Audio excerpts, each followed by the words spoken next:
Channel. तो चलो शुरू करते हैं। एक बढ़िया सा क्वेश्चन है और ये IIT जेईई में आया हुआ है, ठीक है।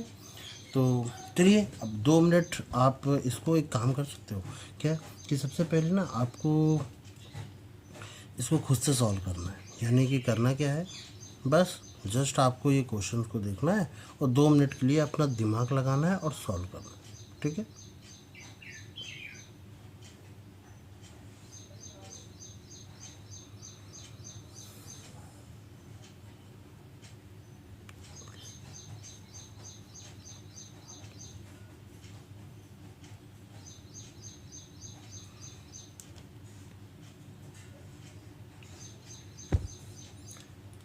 ठीक है, आई होप सो आप लोगों ने किया होगा। अगर नहीं कर पाए हैं तो कोई बात नहीं, अब मैं बताता हूँ और आपको सॉल्व करना है, ठीक है।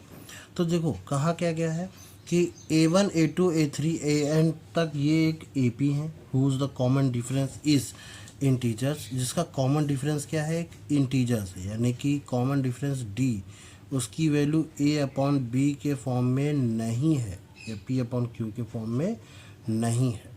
फिर SN कह रहा है A1 A2 A3 का सम है और A1 की वैल्यू आपको दे रखी है। A1 की वैल्यू कितनी है 1, और जबकि AN की वैल्यू तुमको दे रखी है कितनी है 300। अच्छा, यहाँ से क्या मैं N की वैल्यू निकाल सकता हूँ? यस ऑफ कोर्स, बट कह रहा है कि N की वैल्यू जो है ना वो 15 से अबव होगी पर 50 से नीचे होगी, 15 से बड़ी और 50 से कम। फिर बता रहा है कि आप इनका वैल्यू बताओ कि ये क्या हो गए, इनके जो कोऑर्डिनेट है या जो भी है ऑर्डर है पेयर, इनकी वैल्यू बतानी है, ठीक है। तो एक काम करते हैं, AN की वैल्यू A1 तो A के ही बराबर होता है, ये तो बात क्लियर होगी। तो AN बराबर 300, AN की वैल्यू क्या होगी A प्लस N-1 D।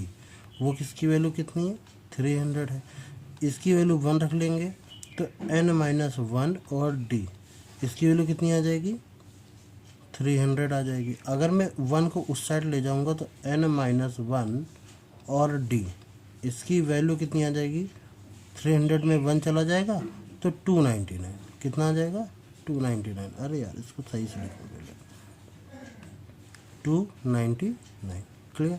अब देखो 299 का यहाँ पर फैक्टर करना है। ज़रा सा देखो 299 किसके टेबल में आता है, जब यहाँ से हम 299 डिवाइड करेंगे तो ये 3 के तो नहीं है, 3 नहीं है तो 5 का भी नहीं है, 7 का भी, 7 चौक 28 नहीं है, 9 का नहीं, 3 का नहीं हुआ तो 9 का कैसे हो जाएगा, 11 से 11 दूनी 22 नहीं है, 13 से करते हैं 13 दूनी 26, 13 से 39, हाँ 13 का है, 13 दूनी 26, 13 से 39, तो ये आ जाएगा 13 × 23, यानी N-1 इंटू D की वैल्यू 13 × 23, ये हो गया, ठीक है। अब देखो 39 के कितने फैक्टर हो सकते हैं, यहाँ समझने वाली बात ये है कि 39 के 299 के कितने फैक्टर हो सकते हैं। एक तो हो सकता है 1 × 299 हो सकता है कि नहीं, दूसरा हो सकता है 13 × 23, तीसरा हो सकता है 23 × 13 और चौथा हो सकता है 299 × 1। ये 4 हो सकते हैं, इनके अलावा और कोई हो सकता है क्या? अगर इनके अलावा और कोई नहीं हो सकता तो क्या हम N की वैल्यू डिसाइड कर सकते हैं कि N की वैल्यू क्या होगी, क्योंकि ये किसके बराबर है, ये बराबर है N-1 और D के।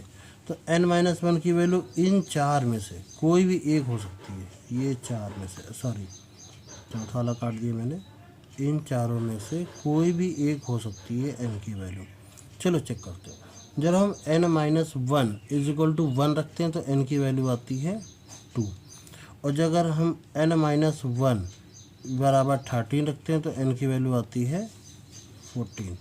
फिर N-1 = 23 रखते हैं तो N की वैल्यू आ जाती है 24, और अगर हम N-1 = 299 रखते हैं तो N की वैल्यू आ जाती है 300।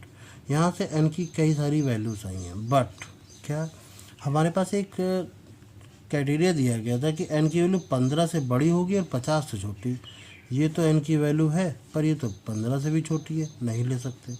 ये भी 15 से छोटा है, नहीं ले सकते। ये 15 से बड़ा है और 50 से छोटा है, और ये 50 से तो बहुत बड़ा हो गया, तो ये भी नहीं कर सकते। तो n की वैल्यू हमारे पास कितनी आ गई? 24। इतनी क्लियर है, इतना क्लियर है कि n की वैल्यू हमारे पास 24 आ गई। ठीक है, तो हम लोग कौन सा लेंगे? n की वैल्यू 24 ही लेंगे। अब यहाँ से एक चीज़ समझ में आ गई कि n की वैल्यू कितनी हो जाएगी? 24। क्लियर। अब ये कह रहा है n-4 का मतलब है कि हो गया Sn-4 यानी 24 माइनस 4 यानी S20 की वैल्यू कितनी होगी? तो ये हो जाएगा 20/2 2 इंटू ए की वैल्यू थी आपके पास क्या? हाँ 1। ठीक है, प्लस n-1 यानी कि अब 20-1। ठीक है, ध्यान रखना यहाँ पर क्या हो जाएगा?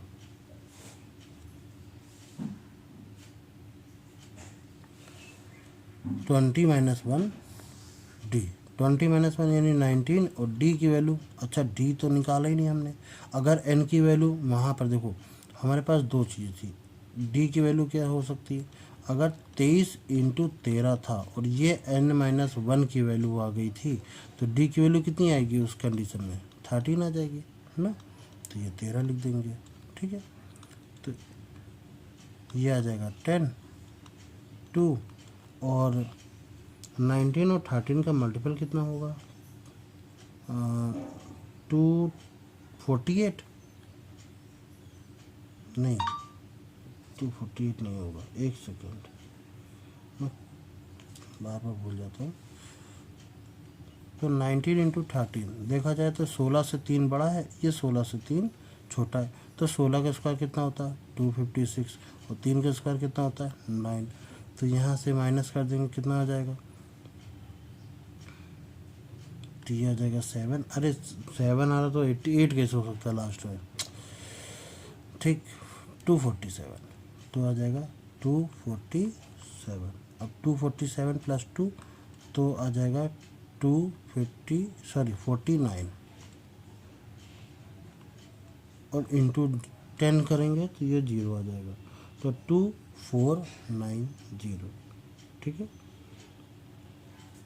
अच्छा 8 अभी हमें एक चीज़ और निकालना है, वो है an-1। तो A20 की वैल्यू क्या होगी? a प्लस n-1 20-1 19 और d की वैल्यू कितनी आ जाएगी? सॉरी, d की वैल्यू वही 13। तो 13 इंटू 19 247 और 247 प्लस 8 यानी कि A20 की वैल्यू कितनी आ जाएगी? 248।